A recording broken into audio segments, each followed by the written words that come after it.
tuve la gran suerte, porque para mí es una suerte de estudiar pues también en la universidad una asignatura que era teoría de los medios de comunicación y me acuerdo que ahí se me abrieron los ojos porque una de las cosas que nos explicaban era, al ser una universidad de izquierdas en París, la Sorbona, entonces te hablaban de todos estos mecanismos de dominio del poder, era el agenda setting, el framing, no sé cómo se dice en español, me perdonarás, pero la seringue hypodermique, que es lo de distintas técnicas, estrategias de manipulación de los medios, cómo el orden de las noticias impacta, cómo el marco de referencia pues cambia la percepción, y ahí empecé a ver cosas pues reales, ¿no? Las teorías conspiranoicas no eran tanto esta élite que está ahí moviendo los hilos, sino más bien sesgos psicológicos, cognitivos con las noticias.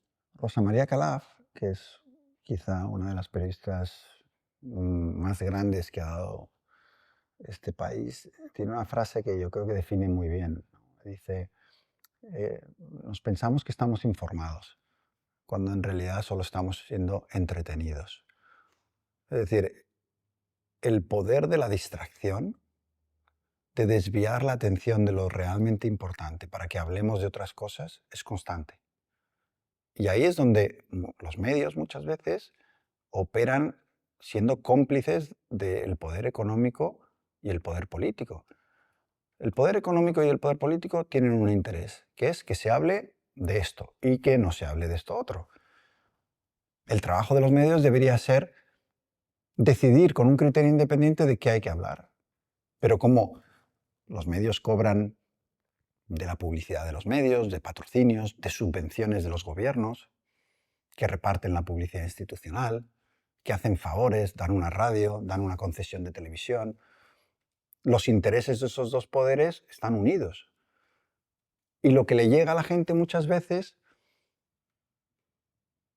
no está decidido con criterios periodísticos, sino con criterios de lo que le interesa que le llegue a la gente, a esos poderes económico y político. Y eso es lo que yo creo que hay que intentar romper, separando el periodismo para que se convierta en vigilante del sistema. Yo considero que somos vigilantes del sistema. Vigilamos el sistema para los ciudadanos. Cuando vemos un abuso, lo denunciamos.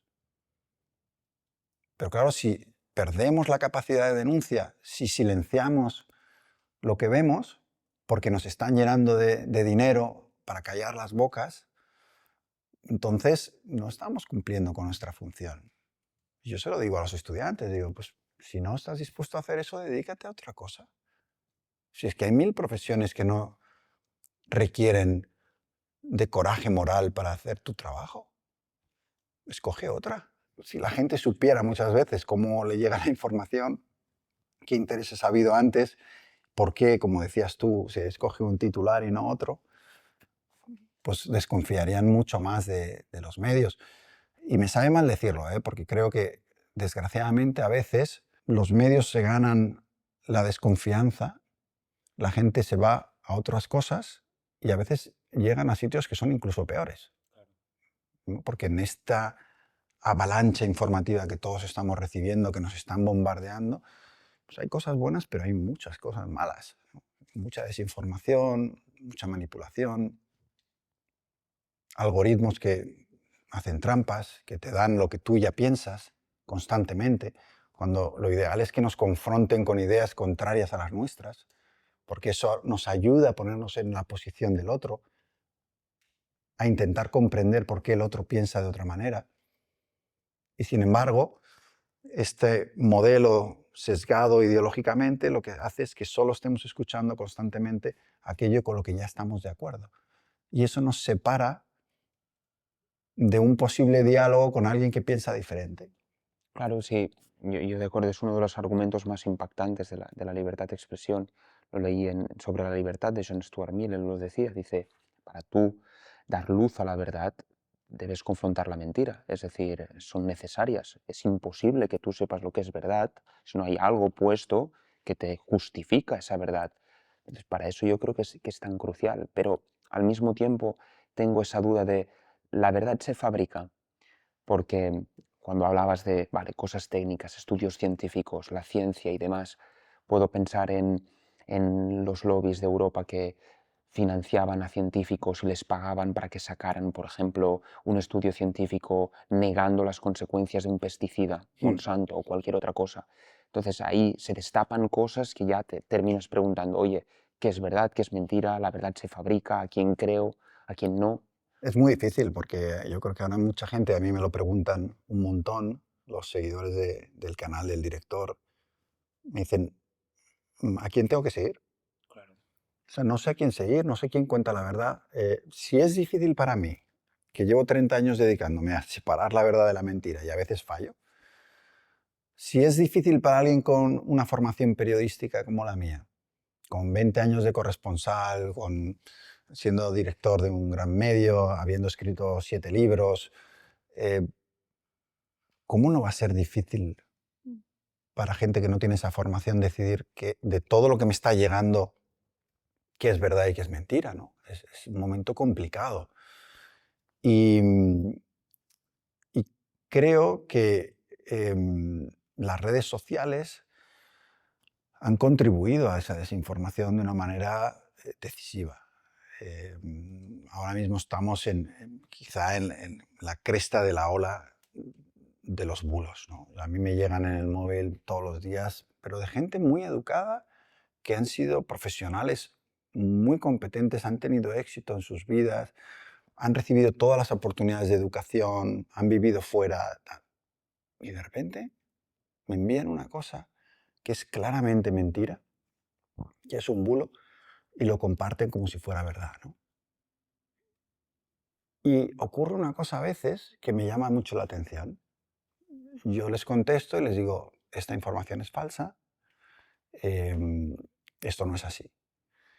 Y la reacción no es gracias por desmentirlo, por ayudarme o por enviarme un enlace con fuentes que contradicen, sino que la reacción es más, me da igual, yo he decidido creerme esto. Afirma lo que pienso, Como afirmo, claro, corrobora.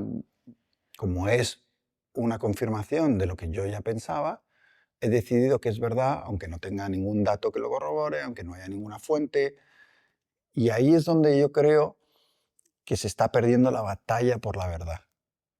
No solo en que los medios manipulan por intereses, que lo hacen muchas veces, sino que nosotros también hemos decidido no hacer el esfuerzo de descubrir la verdad en medio de toda esta ofensiva informativa que nos está cayendo, ¿no? Y hemos decidido muchas veces simplemente que queremos que confirmen nuestros prejuicios, nuestras convicciones, nuestras creencias.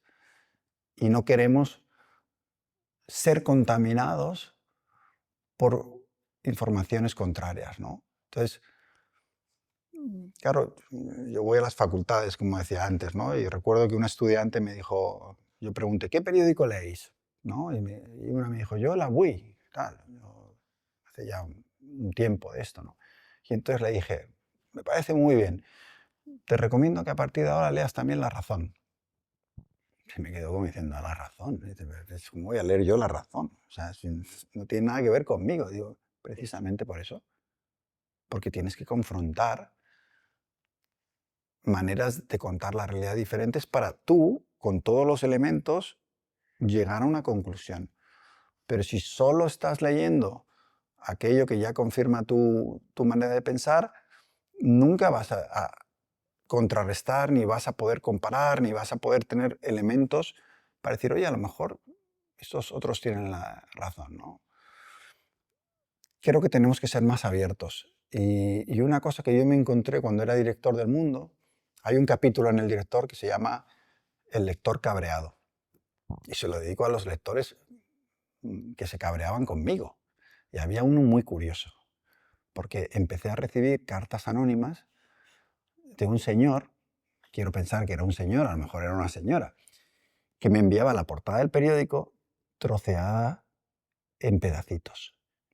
Y el primer día añadió una nota, pero que la había hecho no a mano para que no le reconocieran, sino con letras que había recortado del periódico. Y ponía, vuelva usted a hacer un periódico serio. Claro, yo pensé, esto es un asesino en serie, porque Solo claro, es falta que una bala. era todo como, voy a salir del periódico y yo qué sé, era muy extraño, ¿no? Y entonces empezó a ser recurrente. Todas las semanas me mandaba una portada del periódico troceada. Indignado, ¿no? Porque el periódico no contaba lo que él quería. Y cuando iba al kiosco y había un kiosquero ahí que me presentaba a los lectores y compraban y algunos se enfadaban y me decían, pero bueno, ¿por qué ha publicado usted un caso de corrupción de mi partido? Hay que ir a por los otros. Y yo les decía, para empezar, el periódico no es suyo. Usted lee el periódico, pero la información no es suya, ¿no? Y yo les insistía, un buen periódico tiene que enfrentar a sus lectores a verdades incómodas, a cosas que no queremos escuchar. Pero nos pasa lo mismo con los amigos. ¿Qué amigo es mejor? El que te dice constantemente, oye, está viendo que vas por el mal camino, ¿no? En cualquier cosa, ¿no? O en una relación tóxica, o pongamos en un problema de adicción, o con el juego, o simplemente crees que se está equivocando en algo y tu experiencia te dice que esa persona se está equivocando y sois amigos. ¿Quién es mejor amigo? ¿El que no te dice nada para que no te molestes? ¿O el que va y te dice, mira, yo porque te aprecio, porque te quiero, te voy a decir, aunque te moleste, que creo que si sigues por aquí te vas a hacer daño? Yo prefiero ese amigo. Mi abuelo lo decía, y la repito mucho, esa frase dice, quien te quiere bien te hará llorar, quien te quiere mal te hará reír. Y es así, es así. Los abrazos más efusivos muchas veces no te los da el que más deseo tiene de que te vaya bien. Yo en el periódico, cuando estuve de director, me acuerdo que los abrazos más fuertes que recibí cuando llegué fueron de las personas que me traicionaron. Y la traición es una cosa muy humana, es que viene de toda de la historia, ¿no? Y hay que aceptarla como parte de la condición humana, ¿no? Pero sí creo que tenemos que aceptar que hay verdades que no nos van a gustar. Hay una frase en el director que dice, la verdad tiene muchos amigos, pero muy pocos sinceros. Y es verdad, a todos nos encanta la verdad. Tú le preguntas a cualquier persona y te va a decir siempre, no, no, yo quiero que me cuenten la verdad. Prueba un día contarle la verdad sobre ellos mismos. Entonces ya no les gusta, ¿no? Y una cosa que pasa con el director, desgraciadamente, eh, hay gente que me dice, joder, te has echado muchos enemigos, ¿no? Con el director. Digo, bueno, sí, pero esos no me molestan, ya me los esperaba. En la vida, si no tienes enemigos, es que tampoco has dicho ni hecho nada importante, ¿no? Más doloroso es la pérdida de amigos, que no podían aceptar la verdad, porque era incómoda, porque les tocaba de alguna manera, ¿no? Y por eso digo, en el director, eso de que la verdad tiene muchos amigos, es decir, todos somos amigos de la verdad, pero pocos sinceros, pocos dispuestos a enfrentar. Por eso, un periodista nunca puede ser amigo de un político. Como ocurre en España, que se van a las bodas de las hijas de los políticos, ¿no? Y parece, o a pasar el fin de semana en un yate. No, tú no puedes ser amigo de un político. Porque va a llegar un momento en el que vas a contar algo que no le va a gustar a ese político. Y tienes que ser capaz y estar dispuesto. Claro. Y si no hay una distancia entre tú y el político, no vas a hacerlo. Si hay una relación de amistad, no vas a querer hacerlo. Y si lo haces, vas a perder esa amistad. Y hay que estar dispuesto, si ejerces el periodismo, a ganarte enemigos y a perder amigos. Y por eso también es una profesión difícil en ese sentido.